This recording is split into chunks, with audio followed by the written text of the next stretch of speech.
Hello dear students. आप सभी लोगों को पता है कि पिछले लगभग 3 साल से रूस और यूक्रेन के बीच युद्ध चल रहा है। और आप लोगों को भी पता होगा कि जो बाइडेन की सरकार के सहयोग और यूरोपीय संघ के सहयोग के कारण व्लादिमीर पुतिन को इतनी परेशानी हुई यूक्रेन को जीतने में। यानी जो युद्ध है उनको एक सप्ताह के भीतर जीतना था, उसमें लगभग 3 साल लग गए। और यूक्रेन के राष्ट्रपति वोलोदिमीर जेलेंस्की, जो कि यूक्रेन को नाटो का सदस्य बनाना चाहते थे, दरअसल इसी मुद्दे पर युद्ध शुरू हुआ था। रूस ने बेलारूस में सैन्य अभियान करने के बहाने यूक्रेन पर हमला किया था। रूस को भी नहीं पता था कि लड़ाई इतनी लंबी खींचेगी। दरअसल इसी चीज को हल करने के लिए अमेरिका के नए राष्ट्रपति डोनाल्ड ट्रंप कृतप्रतिज्ञ हैं। उन्होंने अपने चुनावी भाषण के दौरान भी इसका जिक्र किया था। वो चाहते हैं कि यूक्रेन और रूस के बीच जो युद्ध चल रहा है वह समाप्त हो जाए। यानी दूसरे शब्दों में उनका थोड़ा सा सॉफ्ट कॉर्नर दिखाई पड़ता है इस मामले में। इसी को लेकर के सर्जेई लावरोव, जो कि रूसी फेडरेशन के विदेश मंत्री हैं, और मार्को रूबियो, जो कि अमेरिका के सेक्रेटरी ऑफ स्टेट यानी अमेरिका के विदेश मंत्री हैं, इन दोनों लोगों की बैठक सऊदी अरब की राजधानी रियाद में हुई। दूसरे शब्दों में रियाद में दोनों नेता यानी रूसी फेडरेशन के विदेश मंत्री सर्जेई लावरोव और मार्को रूबियो, जो कि अमेरिका के विदेश मंत्री हैं, दोनों मिले।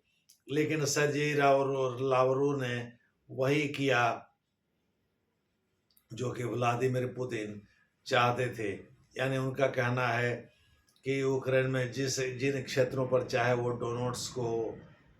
डोनेट्स को या डोनबास को या ज़ैपोरिज़िया हो, इसका जो भी क्षेत्र जीता है रूस ने, वह उन्हें वापस नहीं करेगा। यानी वह यूक्रेन को वापस नहीं करेगा।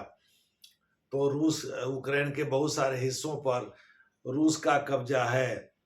लेकिन यह सच्चाई है कि जो अमेरिका के विदेश मंत्री थे वो इस बात पर बार बार जोर दे रहे थे कि भाई कोई बीच का रास्ता निकालना जरूरी है, तो थोड़ा समझौता करना ही पड़ेगा।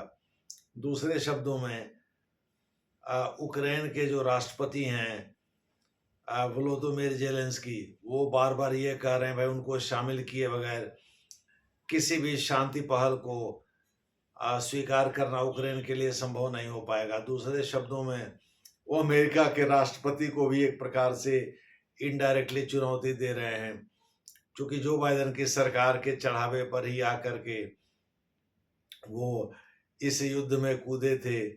दरअसल जो बाइडेन यानी डेमोक्रेट पार्टी अमेरिका की, वो चाहती थी इनडायरेक्टली रूस को परास्त करना और यूक्रेन की राजधानी कीव में मिलिट्री बेस, सैन्य अड्डा बनाना, ताकि वहाँ से लगभग 450 किलोमीटर यानी 500 किलोमीटर के भीतर ही मॉस्को आ जाएगा।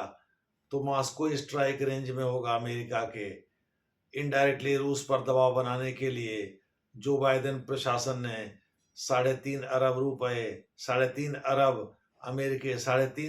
अमेरिकी डॉलर, 350 अरब अमेरिकी डॉलर यूक्रेन के लिए खर्च कर दिए अस्त्र शस्त्र और आर्थिक सहायता देने में, जिसे डोनाल्ड ट्रंप साहब, जो कि वस्तुतः एक व्यापारी हैं, वो नहीं चाहते कि फर्दर अमेरिका कोई मदद करे यूक्रेन की। और इधर यूक्रेन के राष्ट्रपति की ये जिद है कि भाई किसी भी शांति वार्ता में उनको शामिल किए बगैर कोई भी शांति वार्ता सफल नहीं मानी जाएगी। यूक्रेन को लेकर कोई भी शांति वार्ता तभी सफल मानी जाएगी जब उसमें वहाँ का प्रतिनिधित्व होगा, यानी वो खुद भाग लेंगे। देखना है आगे क्या होता है।